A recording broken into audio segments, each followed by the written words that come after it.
Good evening and welcome to the Longmont Museum, a center for culture in northern Colorado where people of all ages explore history, experience art, and discover new ideas through dynamic programs, exhibitions, and events. For real.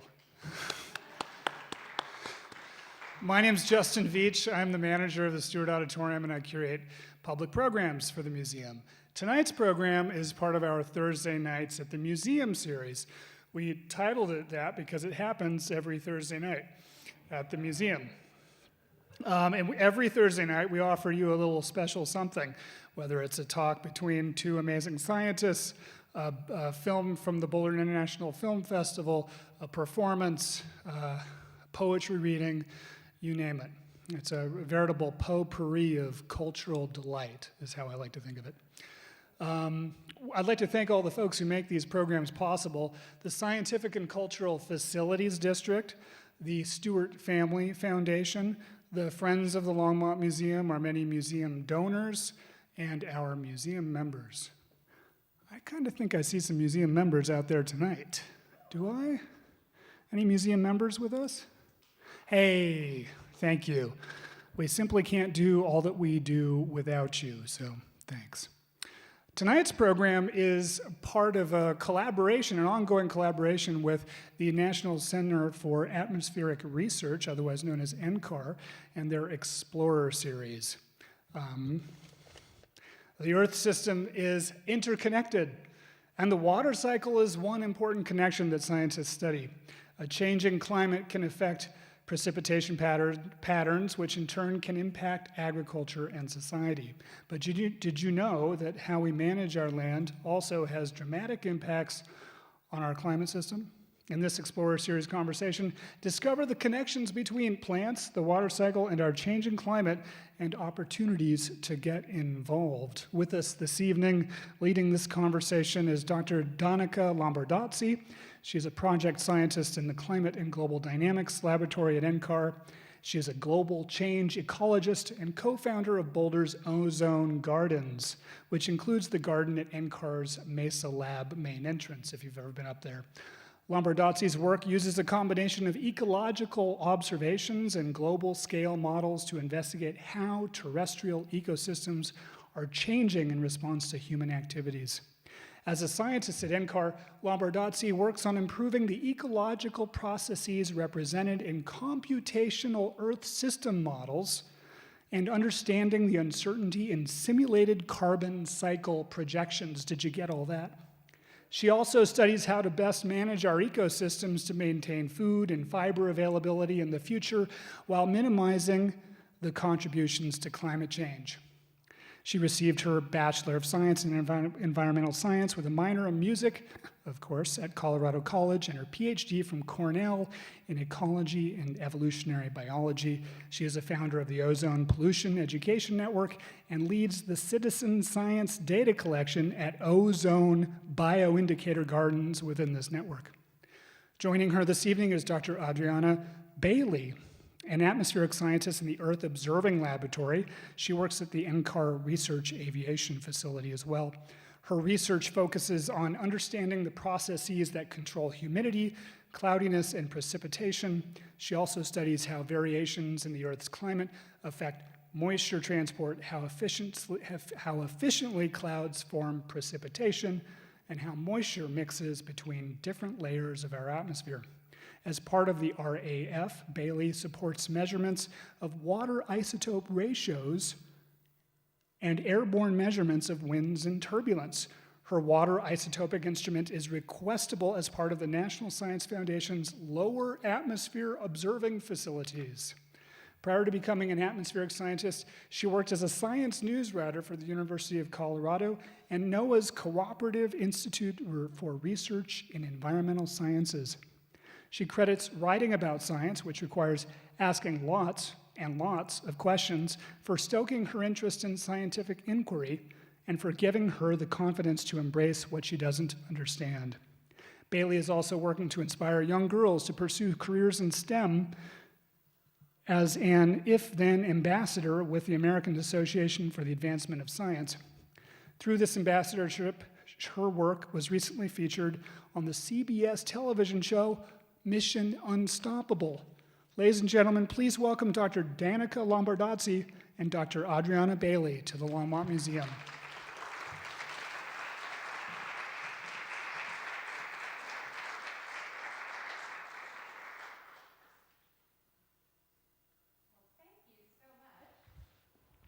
Let's make sure we've got this on. Thank you so much. That was more than a mouthful for an introduction. Thank you, Justin. But what I really appreciated was the way that Justin sort of described this particular presentation tonight.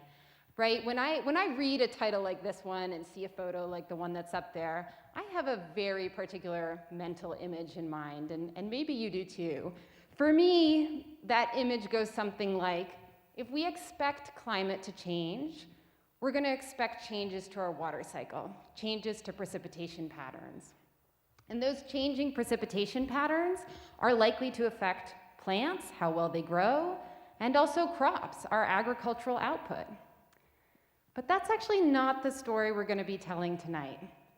Tonight, what we're going to be thinking about is how is it that plants, including crops and agriculture, how do they influence the water cycle and change patterns of precipitation that then have these longer-term impacts on our climate system. And so I want to be really clear about one thing. If we think about a changing climate, certainly one of the biggest drivers in that changing climate system is the burning of fossil fuels and the emission of greenhouse gases.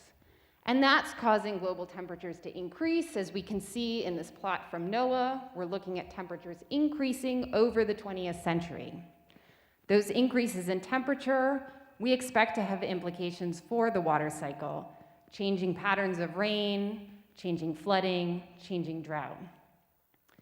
So that's certainly one of the biggest contributors to our current climate change, but that doesn't mean that changes to our land cover and changes to the land surface can't also have a meaningful impact. And in fact, that's what we'll be focusing on tonight. So at the National Center for Atmospheric Research, we're interested in these kinds of connections between the land surface and the atmosphere, between what we call different components of the Earth system, because these different components end up influencing the atmospheric phenomena that make up our weather and climate. And so if we want to be able to model and predict changes in weather and climate accurately, we really want to be able to understand and represent these Earth system connections in our models and our simulations. So tonight you're going to be hearing about these connections between the land surface and the atmosphere from two pretty different perspectives. As an observationalist working in the Earth Observatory the Earth Observing Laboratory in NCAR, you're going to be hearing from me about how we can use observations to tell us about how moisture from the land ends up making its way into the atmosphere and influencing the water cycle.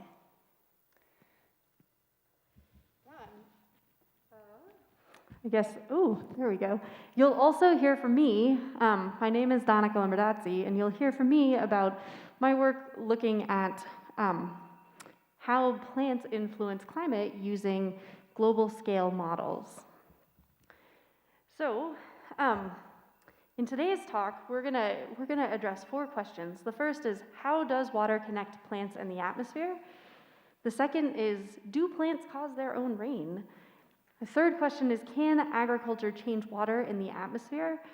And last, we'll look at, does plant health matter? So let's dive in to the first question. How does water connect plants in the atmosphere?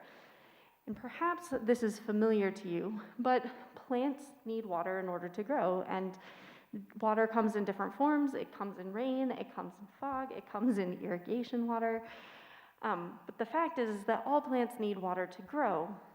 And so when we add this water, where does it go? What do you think? There are 5 options up here. It can go to the soil, it can go to the plant, to the air, it can go to all of those things, or none of those things. Oh, great. I think I'm hearing a lot of great answers. The answer is D. It's all of them. And let's walk through this, actually. So plants get water from the soil, so there's water in the soil, and plants take that water It travels through the roots and the stem and into the leaves of the plants. Once it's in the leaves of the plants, it evaporates from these pores on the bottom surface of leaves called stomata. And this process of plants taking water from the soil and having that evaporate through the stomata on the bottoms of the plant leaves is the process called transpiration. So transpiration is the biological movement of water from the soil to the atmosphere through the plants. So when that water evaporates from the plants, it's in the atmosphere, and that water in the atmosphere, that transpired water, can condense to form clouds, which eventually can form rain. So that leads us to the question, can plants get this water back? Do you think they can? I don't know, let's ask Adriana, because I think that she can tell us plants get water back. Yeah. So if we want to know if plants can get this water back, it's really going to lead us to the question, can plants create their own rain? So to answer this question, I'm going to take us on a little trip to the Amazon. And there are a couple of reasons for that. The Amazon is a place that has lots of plants. It also has lots of water. But it's also a place where we are removing trees in order to make room for other human activities like agriculture, as you can see in the photo on the right from Reuters. And so it's the kind of place where changes to plants and changes to transpiration, how much water they're putting to the air, is a really relevant question for the water cycle and for climate. So keep in mind that map that you saw of the Amazon, because we're about to look at it now from a very different perspective. We're going to look at it from the lens of the satellite instrument that NASA runs, known as the Tropospheric Emission Spectrometer, or TESS. And TESS flies on the Aura satellite. When TESS looks down at the Amazon, what it sees is this. What we're seeing are two snapshots of the Amazon in time. On the top, you're looking at the late dry season. It's a transitional period into the wet season when the rains really commence. And on the bottom, what you're looking at then is the wet season, when rain occurs. The shading here, the blue shading, is indicating how much moisture is in the air. So that's the image that TESS is giving us. How much water is in the air? And this is water vapor, so it's not necessarily water you can see, but it's the humidity that you can feel on your skin. Let's now see another view that TESS has. Here, TESS is showing us what type of moisture is in the air. And if you looked at that left-hand column and said, well, okay, maybe in the wet season it's a little bluer, but it doesn't seem like there's a huge difference between the two. In contrast, when we ask what type of moisture is in the air, we start to see a big difference between these two seasons, with this much greener shading in the top, the late dry season, disappearing then later as the rains begin. So what do we mean by different types of moisture in the air? To answer that question, I have to tell you about flavors of water in the atmosphere. And probably from high school chemistry, you're remembering your chemical formula for water. Anyone? H2O, excellent. When you think of H2O, I think of H216O. That is the molecule you see in the top here. You might call it normal water. I also call it isotopically light water. It has an atomic mass of 18, or a total mass of 18, I should say. In contrast, there are other types of water molecules that have isotopically heavy oxygen or isotopically heavy hydrogen, and those are shown on the bottom. I've actually highlighted the HDO here, which has the heavy hydrogen, because it's what TESS can detect. All right, so why are we doing this whole chemistry lesson about water? The reason has to do with the way these molecules behave when you begin to move water around, and in particular to evaporate it, say from an ocean surface, a river, a puddle on the soil. When you do that, the lighter molecules are quicker to evaporate, they're more efficient, whereas the heavier ones are not. So here's your pop quiz on water isotopes. If evaporation is occurring, which type of the molecules do you expect to concentrate in the atmosphere?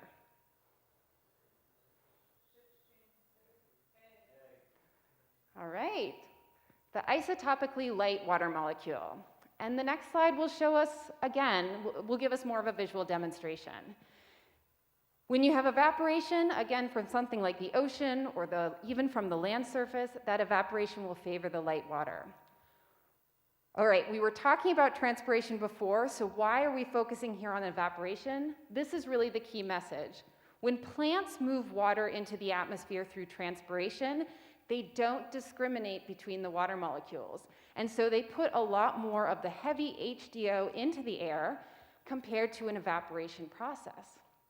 So now, if we go back to what Tess is showing us about the Amazon basin, we can now be more careful. Instead of talking about the type of water in the air, we can realize that Tess is showing us how isotopically heavy the water in the air is. So if we had just the information about humidity on the left, we really wouldn't be able to say where the moisture is coming from over the Amazon.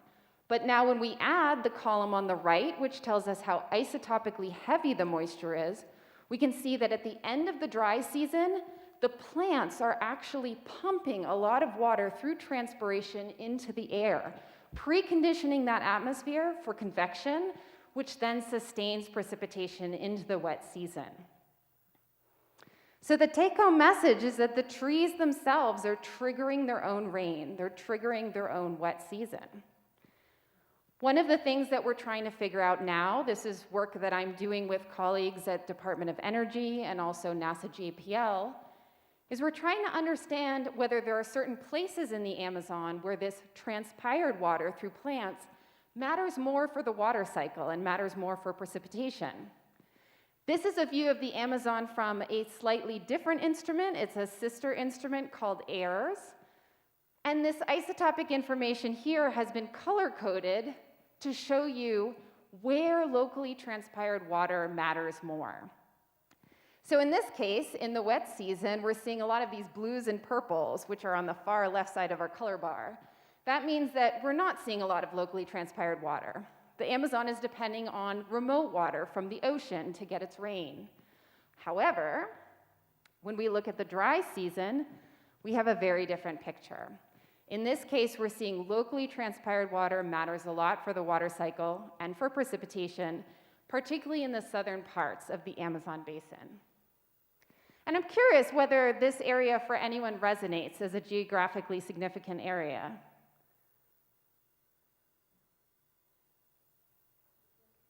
Was there a hand? Go ahead.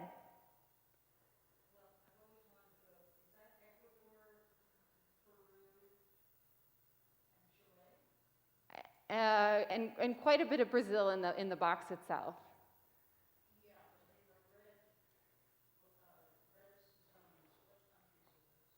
Yes, so you've named a few of them. Yes, those are some of the Western countries of South America that certainly have those redder colors. Going back to the box where we see locally transpired water mattering for the Amazon, this is actually an area called the Arc of Deforestation, and it's called that because it's a place where we're cutting down more trees than in other places to make room for human activities like agriculture.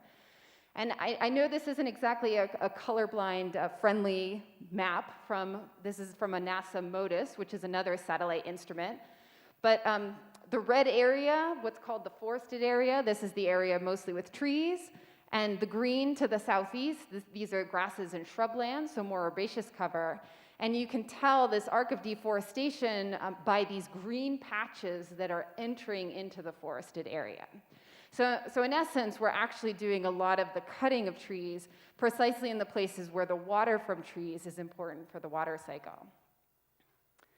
So this leads us to ask one more question, which is what happens if we continue in the current patterns of deforestation that we're currently experiencing?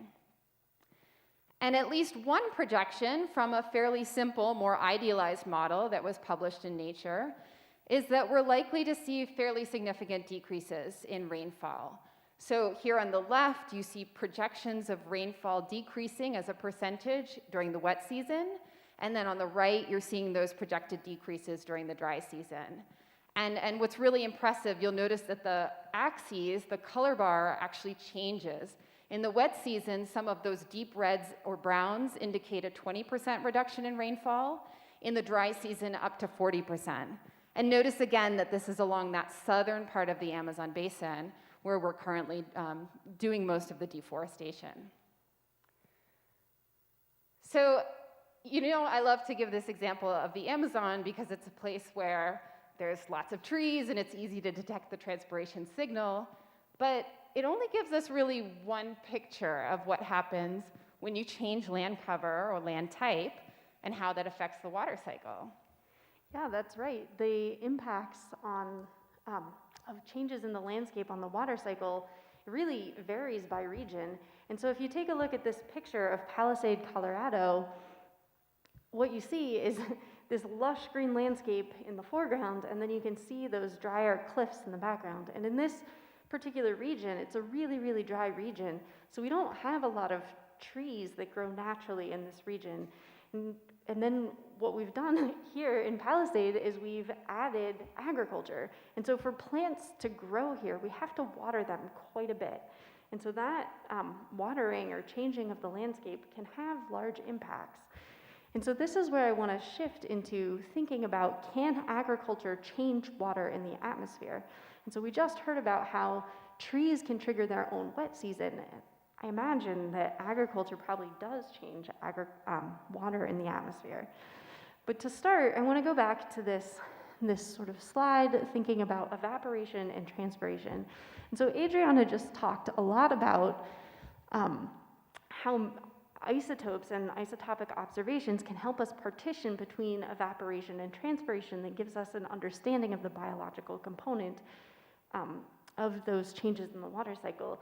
But what I want to highlight here is that both types of moisture, from evaporation and from transpiration, end up in the atmosphere. And so often we lump them together into a term called evapotranspiration, which is the combination of evaporation and transpiration. And this is really a measure of net water loss from an ecosystem to the atmosphere. So keep that in mind, that the atmosphere is seeing both evaporation and transpiration. So agriculture management, let's go back to that. It changes the terrestrial landscape, and we do a lot of different types of agricultural management, and I've highlighted three here, three key aspects. One is irrigation, another is fertilization, and another is agricultural expansion. So do these management practices increase or decrease water fluxes to the atmosphere? Do they increase or decrease evapotranspiration? Anybody have thoughts? Which one of these might increase evapotranspiration? Irrigation, maybe so, because we're adding extra water, right? Does anybody think that any of these will decrease evapotranspiration?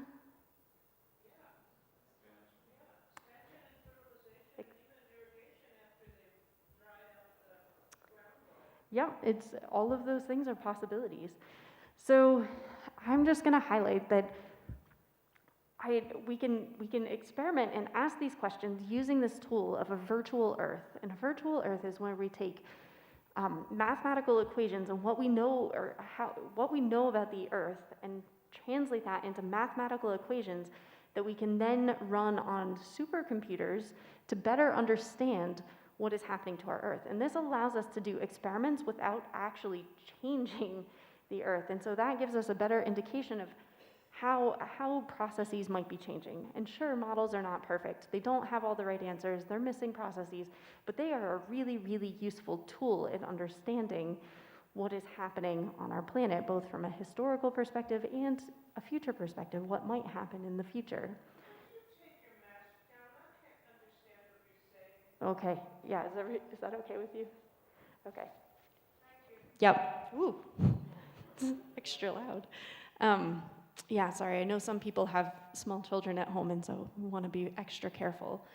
So this virtual Earth is really important, or a really useful tool to be able to answer and address some of these questions. So what I'm going to show here are results from a virtual Earth simulation, and this is the change in annual average evapotranspiration. And so we'll look at what happens to when we turn off irrigation, if we stop irrigating all of the crops, if we stop fertilizing all of the crops, and what happens if we didn't have that agricultural expansion over the past 150 years. And I just want to highlight again that the virtual Earth tool is a really useful tool, because if we stopped irrigating all of our crops, we wouldn't have nearly as much food. So we can't do this experiment globally very easily without drastic consequences. So that's why we use models to try and understand what the impacts are. So let's start by looking at irrigation. And your predictions were right, according to this virtual Earth experiment. When we add irrigated water to the land surface to grow those crops, we are increasing evapotranspiration in a lot of regions, a lot of crop regions globally. If we think about fertilization, fertilization doesn't really have much of an impact on evapotranspiration. It does change crop growth. It's really important for that. But from an evapotranspiration perspective, it doesn't really have a large impact. And I want to end with this, I just want to highlight, I guess, this last figure, Cropland Expansion. And so this includes the effects of irrigation and fertilization. So that's one important thing to keep in mind. But the thing that stands out to me here most is that it depends on where you are, what the impact of Cropland Expansion is. So if you are in the, let's see if this pointer works, it does kind of. If you're in this region of the US, for example, this eastern region, a lot of cropland, a lot of the reason that we're seeing decreases in evapotranspiration is because in that region we've had to cut down a lot of trees to plant crops. But in the western US, you know, those croplands are more replacing grasslands, and also it's a drier region that needs more irrigation, so we're adding that irrigation, and so you're getting both of those impacts on evapotranspiration. And so the other thing to take note of is that if you look at the irrigation plot on the bottom and the Cropland expansion plot on the, the irrigation plot's on the top, and the Cropland expansion plot is on the bottom, and if you look at the difference between those two, you'll notice that many of the regions that stand out as an increase in evapotranspiration, those are the same regions where we have a large impact from irrigation. Okay, so now that we know that crops are changing the amount of water that's going back to the atmosphere, I wanted to know, can agriculture change clouds? And so to do this, we again need to use this virtual Earth tool to better understand what's happening to clouds from croplands. And so I'm going to use that to run two different experiments.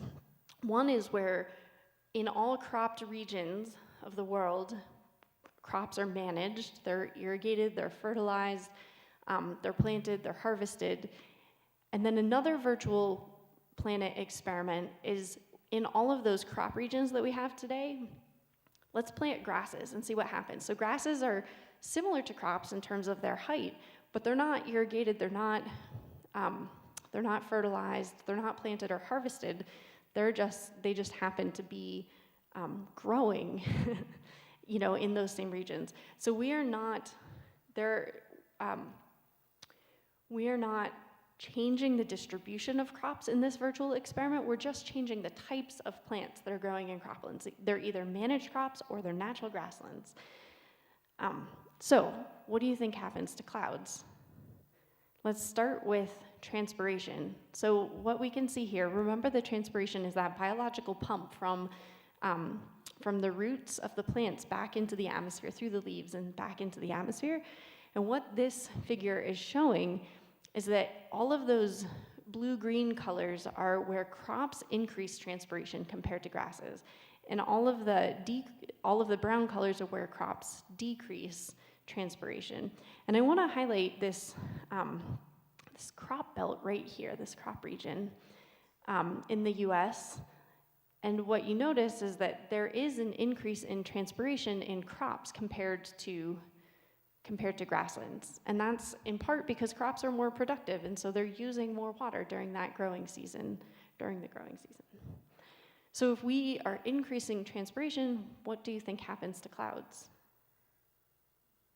Yeah, I'm seeing a lot of thumbs up. And you're right, because that water goes back to the atmosphere. We have more water going to the atmosphere, so there's more water to form some clouds.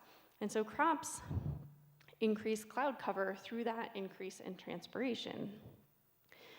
And so I just want to come back to this photo and illustrate that crops, by changing the amount of water that's going into the atmosphere, do have an impact on clouds. They can change cloud formation. Now, Adriana, you told us about how clouds change rain and also that they're important for climate. Can you tell us a little bit more? Yeah, no, I love this photo. This is actually Donica's photo. And of course, it's showing these cloud changes over these croplands. And we have talked about the way that, you change cloud or humidity patterns, you can end up changing precipitation. But in this case, what I love about this photo is it shows us one other thing. These clouds are actually shading the surface of the planet. And so as a result, they actually have a temperature effect on our climate system as well. This is actually a good time, too, to bring up this notion of the difference between weather and climate, because we've kind of been tossing some ideas out there, like plant transpiration can change clouds and rain, but clouds and rain happen over a matter of hours, maybe. These are weather scale phenomena. So how do we know, then, that there's this impact on climate? Yeah, that's a great question. And climate is different from weather in that it's changes in longer-term patterns. And so once we're changing those longer-term patterns in clouds and precipitation, that's giving us a change in climate. The thing is changes in the land surface, those persist for a long period of time. When we cut down forests and plant them into croplands, that's having a long-term change. Trees don't grow back they don't grow back that quickly. And so these changes in land use can impact climate through these persistent changes in weather patterns. And this is where the models that you work with, I think, actually are so important to this question. Observations, oftentimes we have shorter records, or we might get a snapshot by flying our research aircraft through the air and taking measurements. We don't get the same long-term view that you can necessarily or potentially get by running these simulations over decades or hundreds of years to say, okay, we've changed land cover, and then what impact does it have on the patterns of cloudiness and precipitation? Yeah, very true. There's one other thing that's interesting about that picture, and sometimes I think it's a little deceptive, is that it sort of suggests that a lot of the changes we see in cloudiness or precipitation are actually happening right over the places where we're changing the land cover or land management. And it's good to bring back the two maps that you showed previously, because I want to highlight something here that Donica didn't necessarily stress, but is also important to take away. The places where transpiration are occurring are not necessarily the places where we see changes in the water cycle, in cloudiness. And you can see that by this highlighted region, the black box here. It's not a region with a lot of change in transpiration, but it is a region with a lot of change in cloud as a result of those changes in transpiration.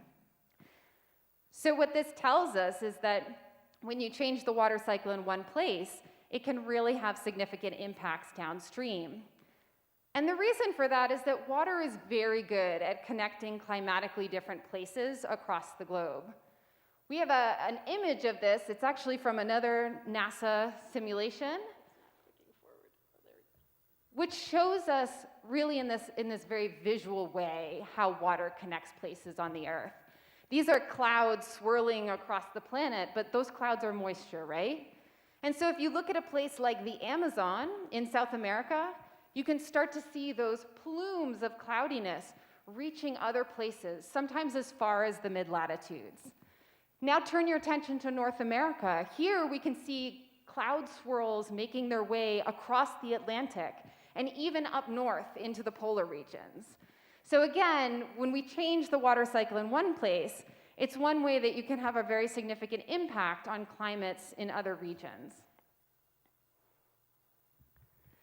Yeah, so what we've learned so far is that plants connect, or what the water cycle connects plants and the atmosphere. Plants can cause their own rain. Agriculture can change water in the atmosphere, which can change clouds. So plants have this really important impact. But what about plant health? Does plant health matter? So what human activities change plant health? Can you think of any? Yeah, fertilization. I heard herbicides. Air pollution. Somebody is giving me a clue. And Yep. Yeah. Insects, especially invasive insects. Yep. All of those things. Yeah. So somebody said air pollution, and I want to come back to that because that is a topic that is interesting to me. And I just want to highlight we had some pretty bad air pollution here this summer, right, in the Front Range due to wildfires. We actually have pretty bad air pollution most years, even when we don't have wildfires. And this picture of this leaf is a picture of damage from air pollution. And specifically, this is damage from ground level ozone, which is something that the Front Range of Colorado has in high concentrations, unfortunately. So ozone might be confusing. It's 3 oxygen molecules, and it has different functions in different layers of our atmosphere. So the ozone layer is where most people have heard about ozone, and that's a layer of the atmosphere that is actually beneficial to us because it protects the Earth's surface from sun's harmful UV rays from hitting the surface. But the same exact chemical, when it's in the air that we breathe at the ground level, is toxic to us. And so it has different functions in different parts of the atmosphere. In the ozone layer, it's beneficial because it blocks sun's harmful UV radiation. And in the air that we breathe, it's toxic to us and it's also toxic to plants, and it causes the type of damage that I just showed you. How do we know what type of damage ozone causes? We do this through experiments. So this is a picture of one of my experimental setups where I took chambers and I planted plants inside the chambers and I blew high levels of ozone pollution at half of the plants, or half of the chambers. It was half of the plants as well. And then the other half of the chambers, there was no additional air pollution. And so what you can see is the damage that this causes is visible in some cases. So this is a tulip poplar leaf, and that's the type of plant that I was growing inside these chambers. And you can see all the spots on the top surface of the leaf. And that is characteristic evidence of ozone pollution and the damage that ozone pollution causes. The picture that I showed you earlier, that's just from ambient air in Boulder. That's from my ozone bioindicator garden at NCAR. So you can see that the concentrations in the air that we're breathing here, and just the air that we're breathing, are high enough to cause that level of damage on the leaves. So I just want to highlight that what we're talking about here, though, is what's happening. How does plant health affect the water cycle? So what do you think if a plant starts to look like this? What do you think is happening to the amount of water that's going back to the air? I'm seeing some down thumbs. Yeah, it decreases. And so what I did is I took data from my experiment and also from a lot of other experiments that a lot of other people ran, and I turned those data into algorithms that could tell us how the plant functioning changed. And I put those into the virtual Earth, those algorithms. And what I found is that ground level ozone pollution does in fact decrease transpiration. And so all of the colors that you see here are decreases, percent decreases in plant water loss back to the atmosphere. And so you can see that the changes are getting up to 15%, 20% in some regions. But I really want to emphasize that the significance of this is because it reduces that evaporative cooling. So if you're not getting that evaporative cooling effect of the plant transpiration, and also less water is being transferred to the atmosphere. And so if we have less transpired water going back to the atmosphere, what do you think happens to the clouds? I'm seeing more down thumbs. Yeah, so this is all connected. So just changes in transpiration from that plant damage is decreasing clouds. And so this figure is a little bit confusing. So let me talk you through it. This is the change due to ozone. And so there's a black dotted line, and anything to the left of that black dotted line is a decrease in clouds due to ozone. Anything above that line is an increase. And then on this sort of vertical axis that's the change in height in the atmosphere. So the Earth's surface is at the bottom. And what I want to point out is the growing season. So this is for Northern Hemisphere. The growing season here is June, July, August. That's when we see these beautiful green leaves growing on the plants. And that's this greenish colored line. And so what you can see is that there are large decreases in clouds near Earth's surface in the Northern Hemisphere in June, July, and August due to, this is due to changes in transpiration from air pollution. So just that air pollution can decrease clouds in the growing season. The next thing that I want to point out is what Adriana was talking about earlier. Clouds can shade the Earth's surface. The condensation from water to go from gas phase to liquid phase, that releases latent energy, so that causes evaporative cooling. And in addition, the clouds can block sun's light from hitting the Earth's surface. And so if you have less sunlight hitting the Earth's surface, you might have lower temperatures. It's usually cooler when it's cloudy out, right, than when it's sunny. And that's in fact what we see. So again, look at this green line for June, July, August, and we're seeing an increase in summertime temperature. And so this is just a little bit less than about 1 degree Fahrenheit increase in summer temperature due to air pollution, the change that air pollution is causing to plants. So plant health also really matters, and things like air pollution can really affect these processes. So I just want to go back to this slide, to this photo, and just really emphasize that plants, when processes change, either from air pollution or climate or land use, when we're changing where plants are growing, what types of plants are growing, how we're managing that growth, that is changing the amount of water that goes back to the atmosphere. That can change things like precipitation, clouds, and it also can affect Earth's temperature. So all of these pieces are connected. And it emphasizes just how interconnected the whole climate system is as a whole, right? Because then you also showed how air pollution in the atmosphere can then have these repercussions for plants, which then goes back and again affects the water cycle. Yeah, everything is connected, and it's what we call feedbacks. When something, for example, from the air, like the air pollution, affects the plants, and then that change in plants affects the air again. It's a feedback loop.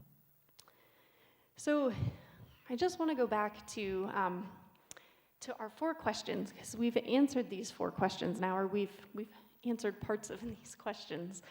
And so let's just go through what we've learned. So the first question is, how does water connect plants and the atmosphere? And what we learned is that plants pump water from the ground back to the atmosphere, and so that is all connected, and that's sort of the underlying knowledge for all of the science that we then presented in this talk. Second is, do plants cause their own rain? And Adriana she showed us that isotopic observations can tell us that plants generate their own water, and it can trigger their own wet season in the tropics. Third is, can agriculture change water in the atmosphere? And I showed you that virtual Earth simulations show that agricultural management changes evapotranspiration and it changes clouds. So really it does have that impact on the atmosphere. And then last, what I just highlighted is, does plant health matter? And the answer is yes. Air pollution damages plant health, it changes transpiration, it can change clouds, and it can change temperatures. And so really we'll just end here again with the thought that all of these processes are interconnected. When we change the land surface, we might not think that cutting down a tree might have an effect on the water cycle, but really it does. And I hope that what we've helped to explain today is just how interconnected all of these pieces are, and they have large impacts on both weather and climate, so on short-term and long-term timescales. So thank you for your attention, and we are happy to take any questions you might have.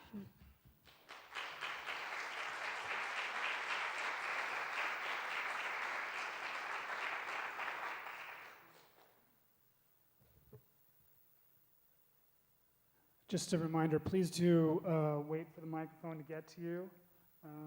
We are live streaming tonight. If the ozone belongs in an upper range of the atmosphere, what's it doing down on the ground, and how does it get there? Well, that's a great question, and I will try to give a shorter answer, but I'm happy to follow up with you if you would like. Ozone in the air we breathe, there are some natural sources, but the concentrations are really low naturally. And so what happens is that humans have increased the emissions of pollutants in the atmosphere. And so there are two compounds that react in the presence of sunlight to form ozone, and those are nitrogen oxides and volatile organic compounds. And so both of those classes of chemicals react in the presence of sunlight to form ground level ozone. So nitrogen oxides are things like emissions from cars, emissions from power plants.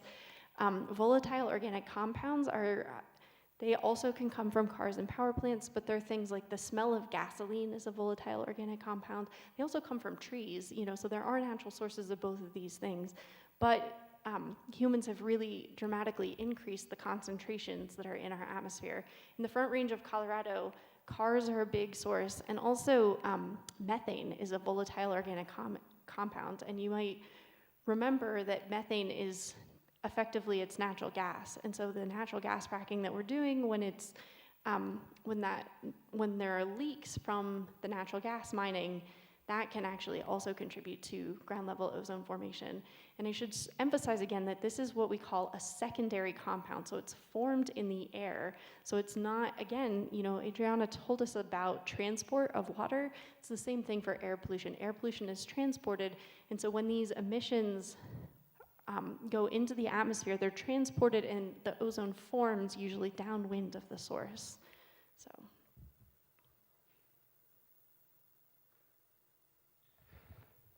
You showed us that the deuterium, or the heavy water, is concentrated, or at least more, by transpiration than evaporation. Haven't mentioned anything about the 71% of the oceans. What partition are you seeing in evaporated water from the oceans, and also what is the impact on that water in the air if it is the heavy water as opposed to light water? Okay, hopefully I understand your question. If not, please ask a follow-up. But when you evaporate moisture, whether it's from a land surface or from the ocean surface, you will preferentially move more of the lighter water into the air. So of course, just in this very general sense, there is more light water than any other type of water. The rest are very, very tiny, tiny little bits. But you can change that relative concentration, and that's what we end up looking for, is the ratio of the heavier molecule to the lighter molecule. So again, if you're evaporating from an ocean surface or the land surface, you tend to put more of the light water, you move them more efficiently into the atmosphere. As far as what happens then downstream, this is where it becomes a really nice tool for sort of fingerprinting where moisture came from. Because every time you then condense water and make a cloud or rain it out, you preferentially get rid of the heavier water. So the atmosphere becomes lighter and lighter the farther down the water cycle you travel. So we use that fingerprint then to say where through the water cycle this moisture has come from. And oftentimes we can get close about the general region it has come from as well. Did I get at some of your question with that? Okay.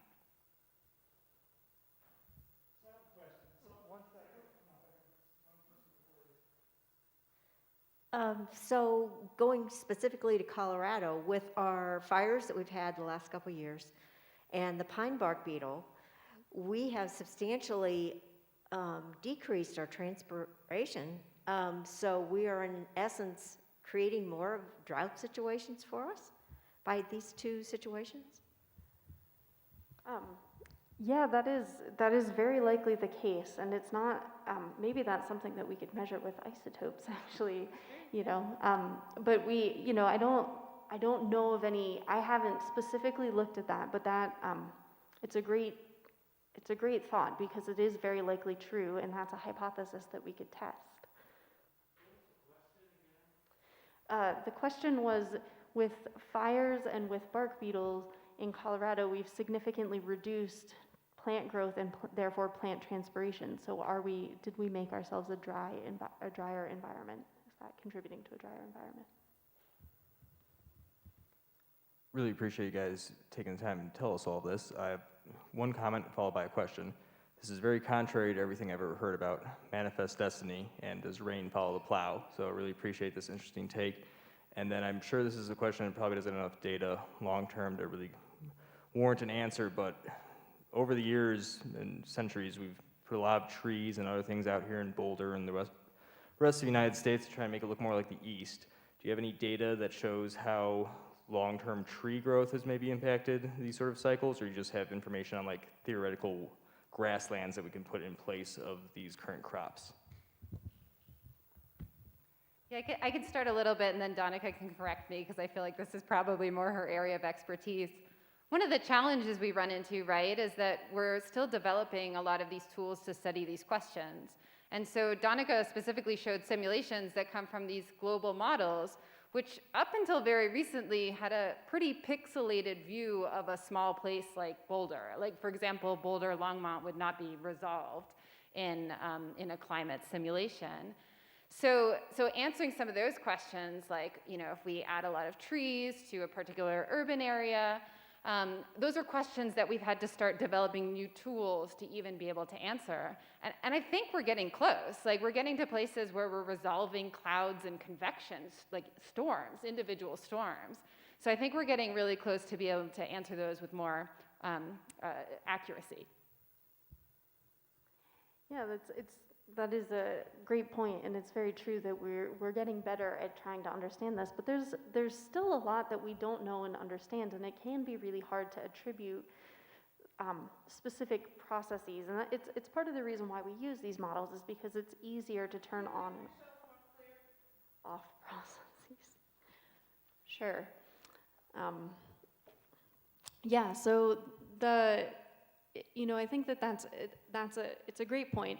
And we have studied, so for example, when European settlers landed on the eastern US, they deforested a lot of that area. And then since then, there's actually been a lot of reforestation, so regrowth of those forests.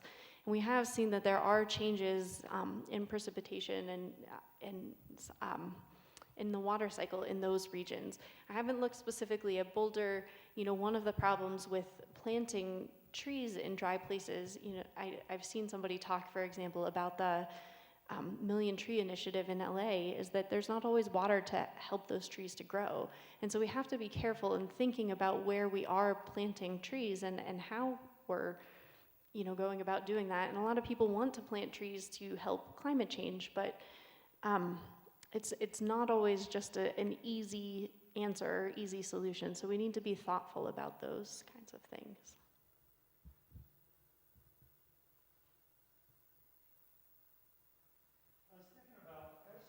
Please wait for the microphone, sir. I was thinking about the Central Valley of California and down into the Imperial Valley. And so in the last 20 years, the rainfall in the mountain, or the snow melt in the mountains, is decreasing so that you have less water coming into the Central Valley, and the urban areas are buying up all the farmland for the water rights, and the water's going away. So you have effectively a drying of a massive agriculture area that's happening. Now, granted, 70 years ago, it was all desert to begin with, but that's a different discussion. So how does, when you look or can you use an area like that or model an area like that and see what is effectively a really rapid drying of a massive agricultural area has on climate? Or have you looked at that, or can you talk about what you would expect to happen given all your models? Yeah, I can. So I haven't looked specifically at that myself, in part because the agriculture portion of the model that we use is pretty new, and so it's actually a really exciting new feature of the model. And so yeah, I haven't looked at that part or that region specifically, because most of the simulations that I've been running so far have been global in scale and not really regionally focused. But I think you're right. We have added agriculture to the Central Valley, which was really dry. We've pumped a bunch of water there, and so that has, that had this impact of likely increasing transpiration, increasing, that local evaporative cooling. But sometimes that moisture gets transported away, like we were talking about earlier. And so as you're drying down, you're running out of water in some capacities. There's less water in the aquifers, there's less water in the surface water and streams that we're using for the irrigation there, and so that can have an impact on the evapotranspiration as well. And I imagine that you likely could see a fingerprint of that in some of the weather patterns that we're seeing and potentially the climate system as well. I had a question about the virtual Earth models, and you've talked about the increasing resolution of these models, and I'm curious about what are the primary constraints that these models, and increasing their resolution, increasing their fidelity, or whatever other attributes you're trying to improve. What are the constraints on them there? Are they primarily computational, or are they algorithmic as well? Yeah, I would say a little bit of both, but there is a huge computational cost, and that's hard to overcome. But our computers are getting faster and faster, bigger and better with newer technology. And I think I haven't been in the Mesa lab to go downstairs and visit their supercomputing center, but I remember from a few years ago, they had a display up that said, your iPhone 4 or whatever generation it was is faster than our original supercomputer, which was state of the art at the time. And so we are increasing computing capabilities, and so that is allowing us to do some of these higher resolution model simulations.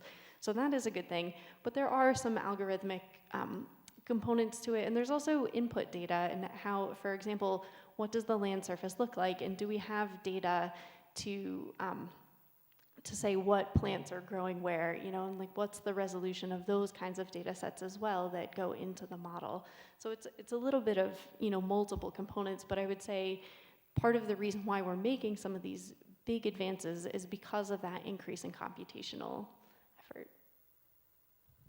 I'm so glad you had a little nod to the observations there, because yeah, I think that's one place where the observations become particularly important, is that they allow us to check what some of the models are doing from a process standpoint, right? We can't populate the Earth with enough observational towers to have the kind of like grid point by grid point data you need to completely validate a model simulation, but we certainly can do the kinds of observations that you need to evaluate the important processes, the important connections between the land and the atmosphere. And so that's actually what the part of NCAR that I work at is specialized in, is we'll put, for example, instruments onto aircraft, fly them through clouds to measure the efficiency of those clouds, to see where the water came from in those clouds, to see how pollution affects those clouds.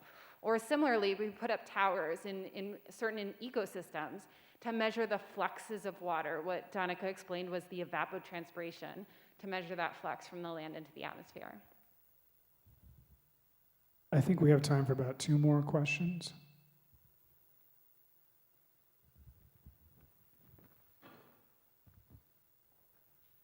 I've heard about the seeding of clouds to create rain or snow.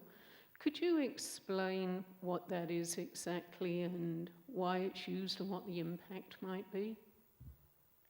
I can at least start with the first bit and then questionably say something about the impact. But if you think about how you create a cloud, you need a couple components. You need water in the first place to create the droplets, but then those droplets actually need to condense onto something. And those are often little particles in the atmosphere. Sometimes they're pollutants, right? So sometimes it's dust, sometimes it's pieces of biological matter, sometimes it's other types of pollutants that come out of our cars or factories. So all of those become the little seeds or the nuclei onto which cloud droplets can condense when the atmosphere gets cool enough to do that. So the question about seeding, it's an interesting one because in some respects we're sort of seeding all the time just by putting particles or dust into the air. But certainly there have been some attempts to put particles out there on purpose to see if that will enhance the production of cloud droplets and then hence the production of rain. That's the idea, is that if you can get a cloud to form, you can potentially get it to precipitate. One of the challenges we deal with when we talk or think about seeding in general is that if you put a lot of pollution in the air, you actually have too many little seeds onto which cloud droplets can form. And so the water ends up getting distributed, the droplets end up being very small, and as a result, because they're so small, they won't rain out. So too much pollution in the air, you actually shut down the precipitation process. So in terms of the impact of seeding, I think you could answer it from all sorts of questions. Like in general, how does pollution impact cloudiness and rain? Or if we specifically go out to try to seed on purpose, how does that impact precipitation and rain? And the answer depends, I guess. One last question.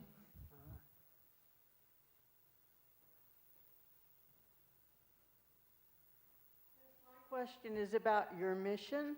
I'm retired from the United States Department of Agriculture, a research unit. They were modelers, as a matter of fact. And they worked locally with farmers and ranchers and gave them data to help them know when to cull the herd, when to fertilize, what plants what crops to plant. So is your mission just to do research and then other people come to you and use it however they like, or do you have an actual mission, something that you're trying to accomplish?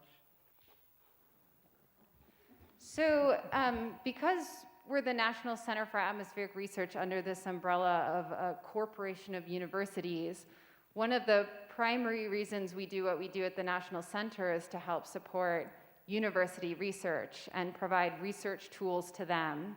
Our research simulations end up being used in things like the IPCC reports that talk about climate change. And so in that respect, there certainly is, I think, community interest in what we're doing. I use the word community very broadly. I think individual programs are doing a lot more to try to reach out to different stakeholders. The agricultural part is more what Donica works on. I can say from my perspective, this summer I was part of a study to study hailstones and how damaging they can be in thunderstorms in Colorado and this region. And that's a project where we're very interested in making sure we're having a conversation with folks who would be impacted by the damage from hailstones. So certainly individual projects or programs, I think are doing some of the work that you're asking about. But we are also a very basic research center at heart. Yeah, I think Adriana captured a lot of the basic mission of NCAR, and I'll just add that there are plenty of projects at NCAR that do work with stakeholders. Some of the work that I have done is just some of the basic research with trying to understand how agriculture fits into the global climate system and what those impacts have. And so that's maybe less useful for an individual farmer at this point, but we do have models that have been used to help identify when and where we might need to irrigate more, into the future. And so there are tools available like that. There's also the Colorado Fire Prediction Model. So there are models like that that we're using to understand, for example, fire behavior, but they're also, so they're research tools, but they also can be useful and helpful for the community.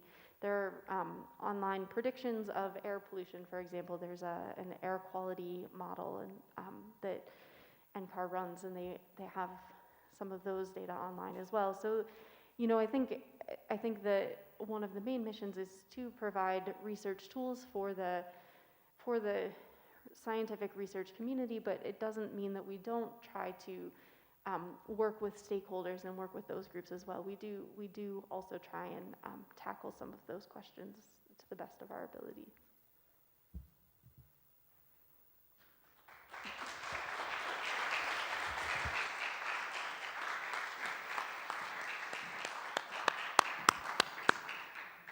Let's thank Doctors Donica Lombardozzi and Adriana Bailey for a fantastic program.